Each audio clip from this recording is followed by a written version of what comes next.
अगर आप हमारे चैनल पर नए हो तो सब्सक्राइब प्लीज कर लो।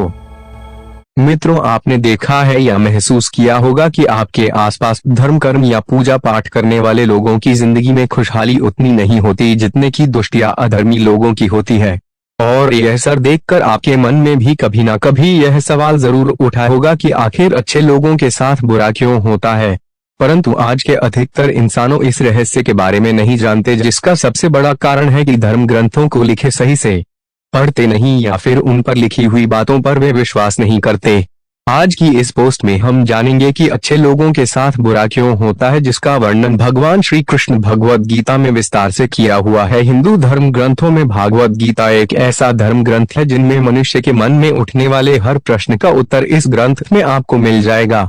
भगवत गीता में वर्णित कथा के अनुसार अर्जुन के मन में जब भी कोई दुविधा उत्पन्न होती थी, वो उसके समाधान के लिए भगवान श्री कृष्ण के पास पहुंच जाते थे।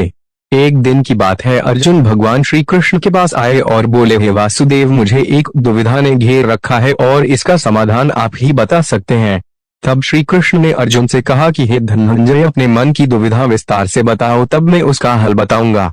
तब अर्जुन बोले, नारायण, कृपया करके मुझे यह बताइए कि अच्छे लोगों के साथ बुरा ही क्यों होता है जबकि बुरे लोग हमेशा खुशहाल दिखते हैं। अर्जुन के मुख से ऐसी बातें सुनकर श्री कृष्ण जी मुस्कुराते हुए बोले, हे पार्थ, मनुष्य जैसा देखता है या फिर महसूस करता है, वास्तव में वैसा कुछ नहीं होता, बल्कि अज्ञानतावश वे सच्चाई को समझ नहीं पाता।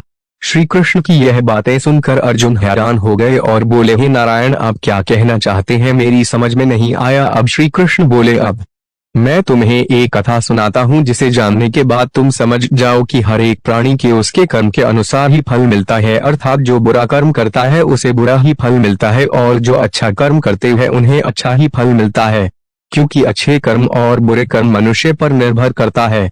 प्रकृति हर मनुष्य को राह चुनने का मौका देती है। अब इसका फैसला करना कि व्यक्ति किस राह पर चलना चाहता है, ये उनकी इच्छा पर निर्भर करता है। फिर कथा सुनाते हुए श्री कृष्ण बोले, बहुत समय पहले की बात है, एक नगर में दो पुरुष रहा करते थे। उनमें से एक पुरुष व्यापारी था। उनके लिए अपने जीवन में धर्म और नीति के बहुत महत्वता थी और वह पूजा पाठ और भगवान की भक्ति में बहुत विश्वास करता था। चाहे कुछ भी हो जाए, वह मंदिर जाना नहीं भूलता था और न ही दान धर्म आदि किसी भी प्रकार की कर्म में कोई कमी करता था। वहीं दूसरी और उस नगर का दूसरा पुरुष, पहले पुरुष से कर्म उनके बिल्कुल विपरीत था।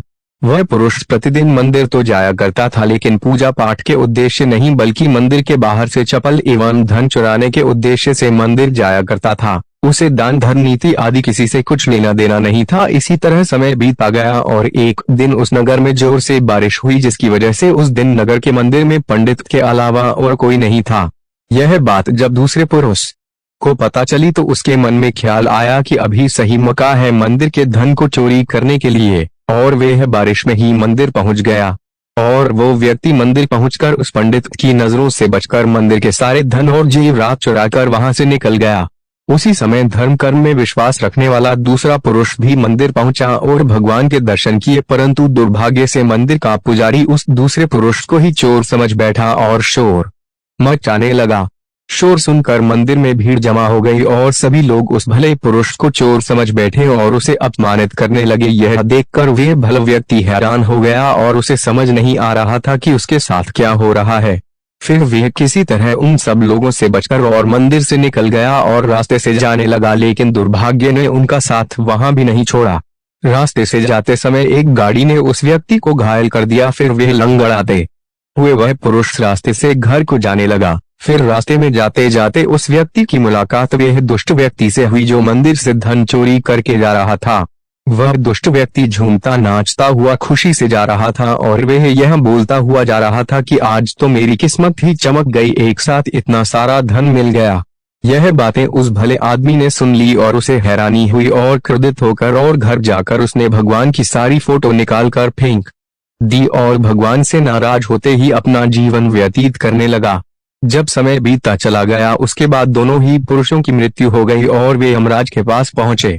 वह भले पुरुष के बगल में उस दुष्ट व्यक्ति को खड़े देखकर यमराज से पूछ ही लिया कि मैं तो हमेशा अच्छे कर्म करता था, पूजा पाठ दान धर्म आदि में विश्वास रखता था, जिसके बदले जीवन भर मुझे अपमान, दर्द और दुखी ही मिला और इस अधर्म करने वाले पापी व्यक्ति को अपार धन और इसका जीवन सुखी से गुजरा। ऐसा क्यों? इस पर यमराज ने उस व्यक्ति को बताया कि पुत्र, तुम गलत सोच रहे हो। जिस दिन तुम्हें गाड़ी से टक्कर लगी थी उस दिन वास्तव में तुम्हारे जीवन का आखिरी दिन था, परंतु तुम्हारे किए गए अच्छे कर्मों के कारण ही तुम्हारी मृत्यु एक छोटे से दुर्घटना में परिवर्तित हो गई। और इस दुष्ट व्यक्ति के किस्मत में राजयोग था, परंतु इसके दुष्ट कर्मों की वजह से इसका राजयोग एक छोटे मोटे धन की चोरी में ही बदल कर रह गया। श्री कृष्ण अर्जुन को एक कथा सुनाते हुए कहते हैं कि पार्थ, क्या अब तुम्हें इस प्रश्न का उत्तर मिल गया?